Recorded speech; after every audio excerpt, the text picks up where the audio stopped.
I can't believe I'm making this video because this is one of those times where fiction is less strange than reality. Yeah, if you read the title of this video, Tony Stewart trolled me. I don't know how else to say that, but yeah, so we're going to be talking about that, and we're also going to be talking a few other notes of racing news after I address the elephant in the room. Let's get into it. So the major Tony Stewart announcement happened on Friday, and it involved Chase Briscoe announcing a new sponsor, which I reported to you. And that sponsor was Mahindra Tractors, which will be the primary sponsor for the team, the number 14 team in the Cup Series next year, and also will be sponsoring Chase Briscoe at the Chili Bowl in 2022. However, one element was missing, and that was Tony Stewart and his alleged return to the cockpit. Well, I shouldn't say that. It was mentioned, and I don't know how else to put this, but Tony Stewart trolled me. Let's get into it. I'm super excited. It gives me the opportunity to get behind the wheel again of a tractor. So that video you have just seen is of Tony Stewart's first couple of lines at his press conference at the Indianapolis Motor Speedway announcing Mahindra Tractors joining up with Stewart Haas Racing. And it certainly seems like that is a very, very familiar point. And that point is that I told you that Tony Stewart would be returning to the cockpit of a NASCAR Xfinity car at the Indianapolis Motor Speedway. Now, I do believe that is still happening, but it was not announced on Friday. And if you had any doubt that that line was a direct response to yours truly, this Instagram post appeared today from Stewart Haas Racing, which contained the video you have just seen. And yes, I spoke with the Stewart Haas Racing PR people and social media team, and that was indeed a response to me. So, okay. So like I just said, I do believe that Tony Stewart is going to be in an Xfinity car at the Indianapolis Motor Speedway next year. And ultimately, that still could be wrong. There's no doubt about it. But the person who told me about that was also spot on about the announcement being a sponsor for Briscoe. And that source has been absolutely spot on correct in virtually every other thing they have told me so far. So stay tuned. I suspect ultimately I'll have the last laugh. And if not, you guys will be laughing in August when the Age NASCAR account posts a thumbnail that I posted in December. And I'll look at the notifications and go, oh yeah, I remember that. And then we'll have moved on because 8 months of racing will have taken place between now and then. But I will say this. Yeah, I mean, at least at the moment, I got that one wrong. And I will apologize to you guys because, you know, I not only want to be entertaining, but I want to be informative on this channel. And if it does turn out that this information is incorrect in some way, you know, I'll do better in the future, or I'll work to do better in the future because, yeah, we're trying to have fun here, but at the same time, I don't want to just be putting things out there that have no merit or backing. I believe this still does have merit. I do believe this still has backing, but we won't find that out probably for a while. I can tell you very much a lot of the things that I've been telling you about Tony Stewart and Tony Stewart Racing are true, and you will be hearing about them very soon. They can't dodge that one for very much longer. I'll just put it that way. But it's one of those things where I just kind of sit back, because this is what usually happens around this time of year. Because what I kind of do on my YouTube channel, a lot of times is very intensive, and I'm very focused on producing videos and traveling to races, that I don't really kind of sit back and smell the roses and kind of see where I've kind of gotten to in the racing community. And this is one of those wake up and smell the coffee moments because, you know, when you're getting noticed by NASCAR Cup Series teams and they're telling their team owner, hey, guess what this guy's saying? You want to troll him, and then they do it. Yeah, that's.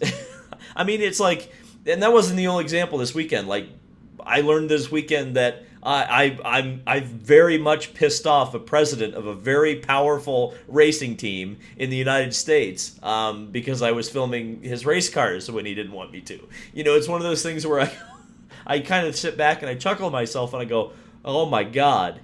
But at the same time, I'm extremely humbled and honored to be in that position, to get trolled by... like, I'm saying this is coming out of my mouth. To get trolled by Tony Stewart, to piss off team owners and team managers. Because ultimately, I hope what I'm doing is good for the sport, and I hope that you guys are entertained and are more engaged in the sport because of that. Again, I don't mean to ever get anything wrong, but if I do, sometimes you take risks and they don't pay off, I suppose. But again, I'll try to do better if that isn't true. But again, this source is always good, so just going to throw that out there and see how it sticks. Let me bring you some more information if you might be interested. Found out today that ESPN might be in the running for NASCAR. Now, that came from the Sports Business Journal. I saw it on Adam Stern's timeline. And the fact of the matter is that it seems like NBC may be the one on the way out. Now, it's interesting because we heard this too with Indy Car, where it seemed like Indy Car was not going to be on NBC Sports anymore. They were going to go to CBS. And then all of a sudden, they're not only on NBC again, but there's more network races than has ever been for Indy Car. So I wonder if this is just NBC's negotiating tactic. They kind of leak some things to the press and say, oh, we might not come back to NASCAR, and ultimately get a better deal because of it. I think some people are excited at the possibility of ESPN coming back. I'll just remind everybody that Gen 1 ESPN NASCAR coverage was definitely not equal to Gen 2 ESPN NASCAR coverage. The first go around of ESPN NASCAR coverage was great, and the reason it was great was because you had people who actually cared about auto racing running the show, people who had cut their teeth on shows like Speed Week and RPM Tonight and Thursday Night Thunder and Indy 500 practice days every day when the month of May was a full month. Remember those were good days. And then they would come over to NASCAR and they would have a great knowledge base, be informative, entertaining, and brief. The second ESPN go at NASCAR, to me, was bloated. It was boring. It was corporate. It was a New York businessman's idea of what NASCAR coverage should be, not a racing person's version of what NASCAR should be. Or maybe I should say Bristol, Connecticut, their opinion of what NASCAR coverage should be, not actually something that was made by racing people. So if you think you're going to get good NASCAR coverage out of third-gen ESPN, I've got a bridge to sell you in Kansas City. That's all I got for that. We're going to jump into some Indy Car and then Formula One stuff to finish it off. Some Indy 500 related stuff that you might be interested in. So I have talked to several people thanks to PRI Weekend, and I've learned some interesting things, particularly about the Honda side of the Indianapolis 500, and that is that I've previously reported that Honda was capped at 18 engines, and all of those engines were spoken for. Well, as I found out, that number has been reduced by one. One team that was going to enter 3 cars is no longer going to enter 3 cars. That number has been reduced to 2. That means that Honda will be capped at 17 entries for this year's Indianapolis 500 and not 18. So, very interesting stuff.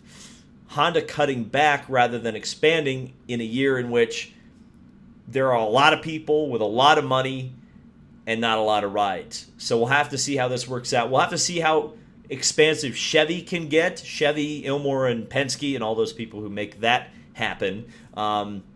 Because that may be our only threat of not having 38, 39, 40 cars on the entry list this year. It's not necessarily that people don't want to do it or don't have the money to do it. It may just come down to the fact that engines are not available. Fingers crossed that we get Toyota into the series sooner rather than later. But That might be why Vassar Sullivan Racing is taking a year off next year. But you didn't hear that from me. A third Arrow McLaren SP car at the Indianapolis 500. We knew it was coming, but Jenna Fryer reported from Abu Dhabi that a driver has been selected for that car. Now, my mind instantly went to Juan Pablo Montoya. Ran the car last year, put it in the top 10 last year, would seem like the safe choice. Another choice that would be quite interesting would be Sebastian Bourdais. Has worked with one of the lead engineers over at Arrow McLaren SP, Craig Hampson, for quite a bit. And I think there was some talk last year of potentially getting Bourdais onto that team. So we'll have to see. A lot of people are jumping to the conclusion of Kimi Räikkönen, and not just publicly. Could that be something that's possible? It would certainly fit Hollywood Brown's MO. I will certainly say that, because it seems like Zach Brown always wants somebody who will appeal, and rightly so and smartly so, by the way, someone who will appeal to that European audience and get a big pop on Sky Sports F1, where the international broadcast feed is seen. So we'll have to see. Certainly my pocketbook would like someone like Kimi or Kyle Larson, even though Jenna Fryer confirmed that Kyle Larson would not be in an Arrow McLaren car for the Indy 500 next year. A big name, the bigger the name, the bigger the thumbs up from me. And finally, Formula One is banning team principals talking directly over the radio to the race director. Big thumbs up from me. That was one of the things that Formula One had Netflixified itself. I was actually shocked that they were playing radio messages from Toto Wolff or Christian Horner to Michael Massey, the race director, over the air, because if you know anything about other sports are very protective about what the officials and the competitors are talking about. In fact, Major League Baseball got really, really upset a couple of years ago when an argument between a manager and an umpire got onto the internet, and they tried to get rid of it. They didn't do a very good job of that, and it's very easy to find online.